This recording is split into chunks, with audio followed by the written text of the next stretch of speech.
In the heart of Rome, a massive stone structure resembling a giant bowl always leaves everyone in awe.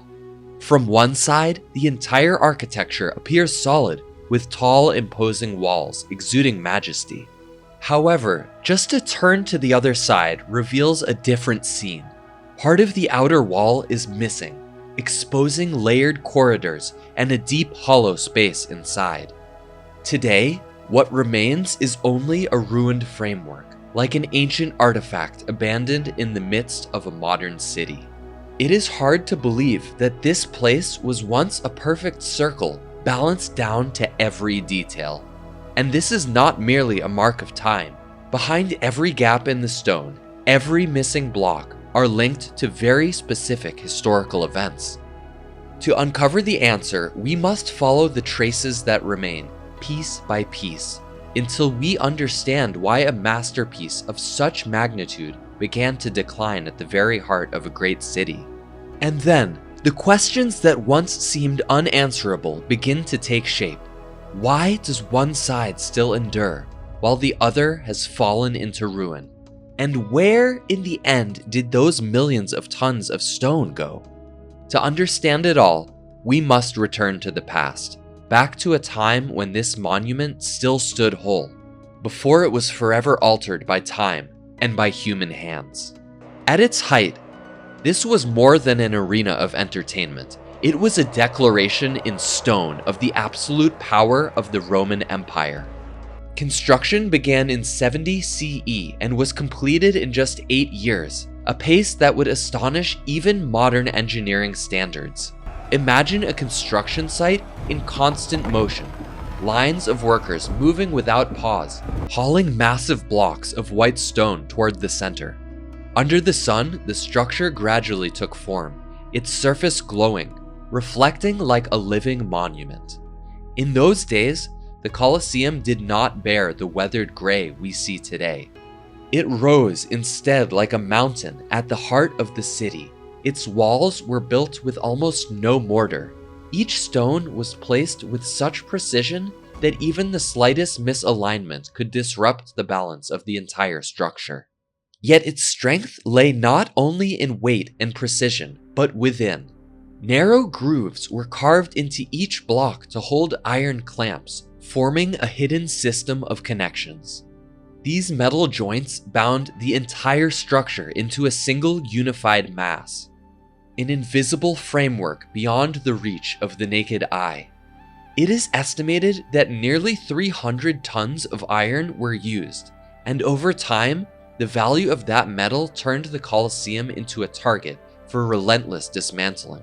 Inside, its grandeur surpassed even the exterior. The seating for the elite was lined with pure marble, reflecting a soft, diffused light.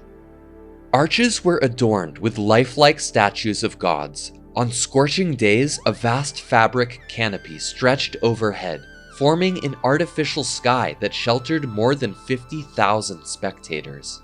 The Colosseum was built as a challenge to time itself, a symbol the Romans believed would endure forever. But history does not bend to belief. After centuries of neglect, powerful earthquakes, culminating in the 14th century, caused the southern wall to collapse, exposing the inner structure. From that moment on, the Colosseum was no longer an untouchable icon, but a ruin abandoned in the heart of Rome. And from there, an entirely different chapter began. The arches that once guided tens of thousands into spectacle became places of refuge. People returned, not for glory, but for survival. Rough shelters emerged among ancient stones, forming small communities that transformed the arena into a patchwork of daily life. Picture an afternoon in Rome during that time. Before you stands not a monument, but a living settlement. Clothes hang along the arches, swaying gently. Smoke rises from improvised chimneys. And at the center of the arena, once filled with roaring crowds, livestock now wander freely.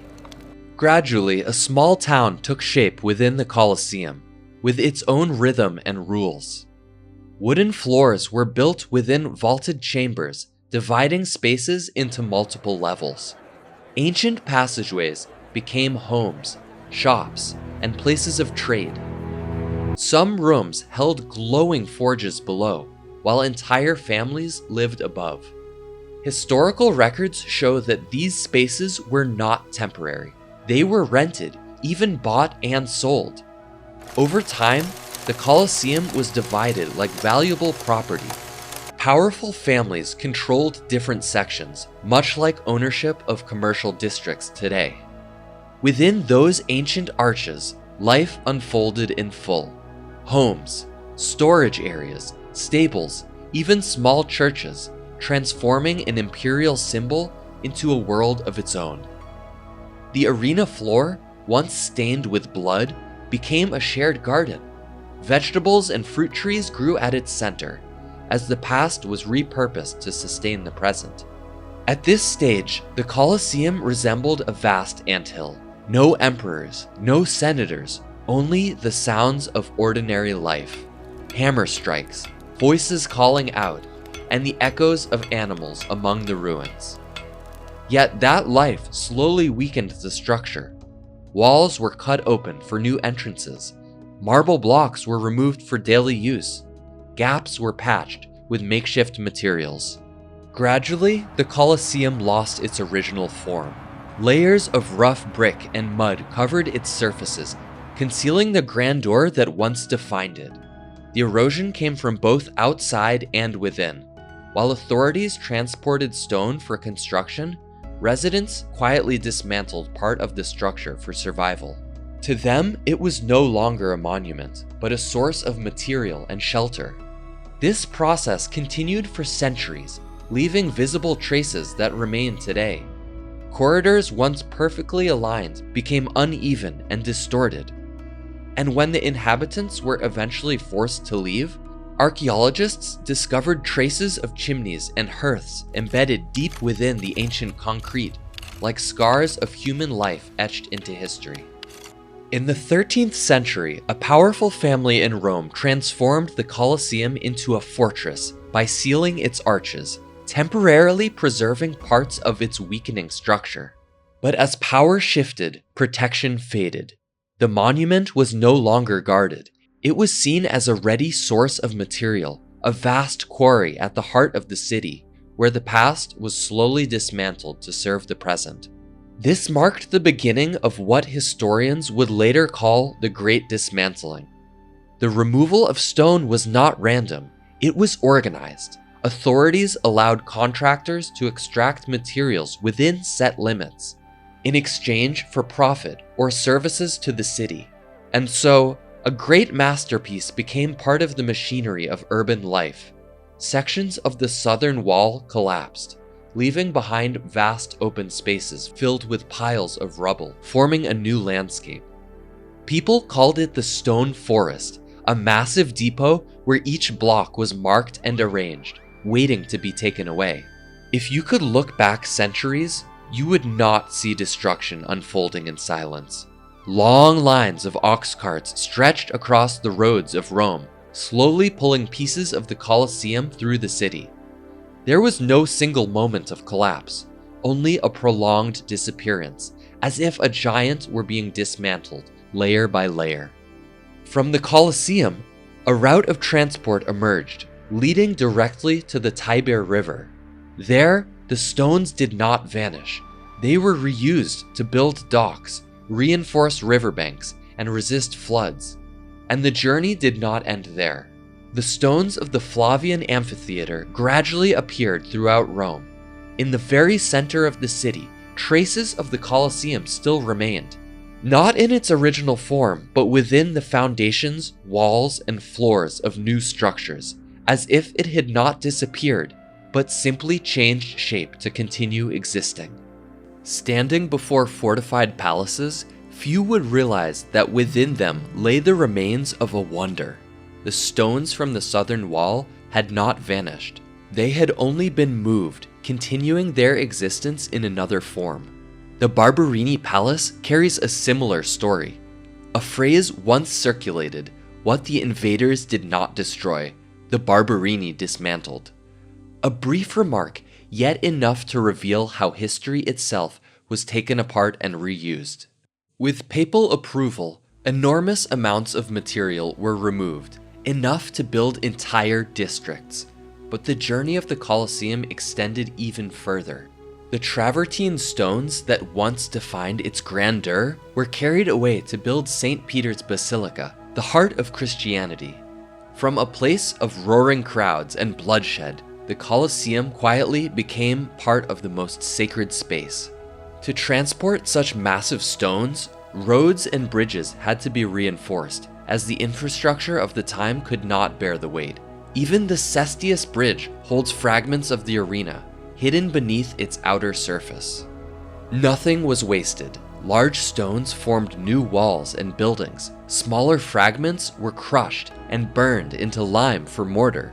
Every part of the Colosseum was given a new fate. Along the roads, kilns burned day and night. Marble columns, sculptures, and reliefs were fed into the fire, reduced to lime, becoming the silent binding within churches and palaces. Old beauty dissolved to support a new form. And so today, when we step inside the Colosseum, only its rough skeleton remains. The finest elements have either vanished, been reborn elsewhere, or turned to ash. In truth, the Colosseum did not disappear. It was systematically dismantled and absorbed into every brick of Rome. In a sense, the city itself was built from its own legacy. And this raises a question. Why did people persist in dismantling it for centuries? The answer lies in the stone itself. The Romans used travertine, a limestone of extraordinary durability, growing stronger with time. To medieval people, the Colosseum was not a monument, but a perfect storehouse of materials. The stones became stairways, walls, and foundations. Even today, in the ancient basements of Rome, curved blocks can still be found, remnants of seating tiers and corridors. But stone was not the only resource. Hidden within were iron clamps, far more valuable than the stone itself. A ruthless phase of extraction began. Workers drilled into the blocks, tracing the position of the iron clamps to pry them free. The countless small holes visible on the Colosseum today are not scars of war, but marks left by metal hunters. It was dangerous, patient work. Workers listened, felt, and slowly approached the hidden metal within. Once removed, it was melted down and reborn as tools. Over time, this became a common trade. But with every piece of iron removed, the Colosseum lost part of its structural frame. It did not collapse suddenly. It yielded slowly under its own weight. The once perfect circle gradually deformed, opening into the horseshoe shape we see today. As the walls began to crumble, eerie rumors spread. People believed the past still echoed within, strange sounds at night, enough to unsettle those who came near. But that did not stop the dismantling. Nobles and the church continued to remove the most refined elements to decorate villas and palaces. Records show the scale was immense, endless shipments of marble leaving the arena. Under the relentless sun, the Colosseum did not fall in a single moment. It slowly faded over time. And yet, just as it seemed destined to become nothing more than an exhausted quarry, its fate shifted once more. In the 18th century, a turning point emerged.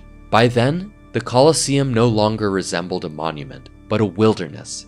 Vegetation grew thick, roots burrowing deep into the stone. To scholars, it became an ecosystem, a forest of stone within Rome. At the same time, it continued to deteriorate, neglected, even used as a dumping ground. To end the exploitation, Pope Benedict XIV declared the Colosseum a sacred rite, a place of Christian martyrdom. Though lacking clear evidence, this sacred designation became a powerful shield. From that moment, removing its stones was no longer extraction, but an offense against faith. For the first time, an ancient structure was protected not by power, but by belief. and that belief preserved what remains of the Colosseum today. Without that turning point, perhaps even its final stones would have vanished long ago. Yet, the Colosseum continues to reveal its secrets. In the 19th century, excavations revealed that beneath the arena lay not emptiness, but a complex mechanical system. Lifts and trapdoors were precisely arranged, allowing beasts and stage elements to appear suddenly at the center. Beneath where people stand today once existed a vast machine, operating silently. Unlike the upper structure, which was dismantled, the underground remained largely intact, not because it was protected, but because it was forgotten. And it is that very neglect that preserved one of the most authentic remnants of the Colosseum, a fragment of the past that still survives, quietly, within the flow of time. The hollow arches stretch inward like empty eye sockets, gazing through time. They reveal not only loss, but something else, something deeper. The Colosseum was never truly gone. Parts of it left their original place, dispersing into the very fabric of Rome, embedded within churches, bridges, and countless structures across the city. It was not destroyed, it was scattered. The arena dissolved into the very city that once celebrated it, and in that way, Rome itself grew from the fragments of its greatest symbol.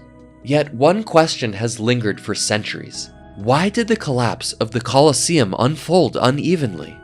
From above, the fracture is unmistakable. One side remains largely intact, while the other has faded into a silent void. For a time, people believed it was the punishment of unseen forces. But modern science offers a far colder, more grounded explanation. The answer lies between the structure itself. The Colosseum was built upon the drained bed of an ancient lake, a foundation that appeared stable yet concealed hidden risks. The northern side, still well preserved today, rests upon dense limestone, solid, unyielding, like natural concrete. But the southern side once stood over the old lake basin. Though reinforced, the ground beneath remained soft, prone to subsidence. And so, the Colosseum rose upon two entirely different foundations, one firm, the other unstable. That silent imbalance over time would determine the fate of the entire structure. Only when earthquakes struck did the weakness reveal itself. The northern side remained almost still, while the southern side trembled violently, tearing the structure apart from within. The first cracks appeared as suddenly as the 5th century, and over time, the southern foundation weakened further. The Colosseum was no longer a unified mass. It became a wounded structure, slowly deteriorating, waiting for its final collapse. That turning point came in September 1349, when a powerful earthquake struck southern Italy. The southern wall, already weakened, collapsed entirely. Thousands of tons of stone crashed down, leaving behind a vast emptiness. From that moment, the perfect circle of the Colosseum was broken forever. This event did more than reshape the structure. It changed how people saw it. From a monument, the Colosseum became a source of material. There was no need to quarry stone from afar. Perfectly cut blocks already lay on site, ready to be taken. And from that moment, dismantling accelerated more than ever before. The earthquake gave the Colosseum its familiar form today. One half still rising upon solid ground, the other collapsed, exposing dark inner corridors like wounds cut deep into the past. Today, the Colosseum is no longer a complete circle, but a divided memory. And among what remains, people continue to trace its fragments, trying to imagine the scale of what once stood. As you move closer, another detail emerges. Along the broken walls stand massive brick buttresses, rough patches upon a body that has endured too much. They do not belong to the original structure. Built in the 19th century, they serve a simple purpose: to prevent further collapse. It was the first true intervention to save the Colosseum. because by then it was clear without action, nothing would remain but ruins. Yet even in modern Rome, with its subways and constant traffic, the Colosseum still faces invisible threats. Each passing train sends subtle vibrations through the ground. Humans barely notice them, but for stones that have long lost their metal bonds, those tremors are a silent danger. For this reason, scientists have installed hundreds of highly sensitive sensors, tracking even the smallest movements. The data appears like the heartbeat of an aging giant, a structure still alive, despite carrying thousands of years of history. From this, a bold question emerges. Could the Colosseum ever return to its original form? The idea may sound appalling, but reality is far more unforgiving. Engineers have found that modern materials cannot truly match ancient stone. If the gaps were filled with new concrete, differences in thermal expansion would create internal pressure, causing the structure to crack even faster. In other words, restoration itself could become destruction. So instead of rebuilding, conservationists chose a more careful path. Preserve what remains and reveal its original beauty. Using laser technology, they gently clean the surface, removing layers of dirt accumulated over centuries. No breaking, no replacing, only the careful peeling away of time itself. And beneath that gray surface, colors begin to reappear. The same hues once seen by the ancient Romans 2,000 years ago. There is no need to rebuild what was lost. No need to restore the perfect circle. Only to return to the monument what it once held. Because in the end, the Colosseum is not a dead ruin. It is a memory still unfolding, layer by layer, slowly revealed, where past and present continue to intertwine. The missing half of the Colosseum still reveals itself at times, hidden within the heart of Rome. During renovations, fragments emerge, blocks of stone bearing the marks of iron clamps, remnants of a structure that once stood whole. They are gathered and placed once more around the arena, like scattered memories that can never be fully restored. Only enough to remind us of how immense it once was. And then, a quiet realization begins to form. Rome does not merely surround the ancient arena. This city itself was built from its fragments. Beneath your feet, perhaps inside a small cafe, lie stones that once echoed with the roar of crowds, and the clash of battles now lost to history. Is there an unseen bond between the fate of this arena and the city of Rome itself? An ancient prophecy once claimed, as long as the Colosseum stands, Rome will endure. And when it falls, the world itself will tremble. It may sound like a myth, yet behind it lies a truth far more real. This monument has become a measure of how humanity preserves its past. We cannot reclaim what has been lost, but from what remains, we learn to value history before it disappears forever. Today, the Colosseum is no longer just a ruin. It is a living legacy, a symbol of immense value to Italy. In its unfinished state, it holds more meaning than any flawless modern structure. The mystery of its missing half now has an answer. It did not vanish in a single moment, but was worn away over time by necessity, by human desire, and by the very ground beneath it. And yet, it is those fractures that define its identity. Had it remained intact, it might have stood as a perfect but lifeless structure. In its present form, it tells a different story of time, of humanity, and of existence shaped by loss. We do not see only architecture. We see history itself, alive with every stone. And perhaps that is why it continues to endure. The story of its missing half stands as a clear reminder. Even the greatest creations cannot escape the forces of nature, or the choices of humankind. It all began with a silent imbalance beneath the ground, revealed only through violent earthquakes. And from that moment on, what remained was not only broken, but gradually dismantled, becoming the very material from which a new Rome would rise. Today, its fragments have not disappeared. They endure, woven into the walls of churches, hidden beneath palace foundations, and resting quietly within the bridges people cross each day. The Colosseum no longer exists in a single place. It has dissolved into the city itself, becoming part of Rome in ways that are not immediately visible. And so, those broken walls are not merely signs of collapse. They are living proof of something else entirely. The past does not vanish, it transforms. Though only half remains, it is that very incompleteness that grants the monuments its immortality. For every fragment speaks not only of what was lost, but of a deeper truth, that all glory, no matter how brilliant, will one day be worn down by time, leaving only a quiet memory behind.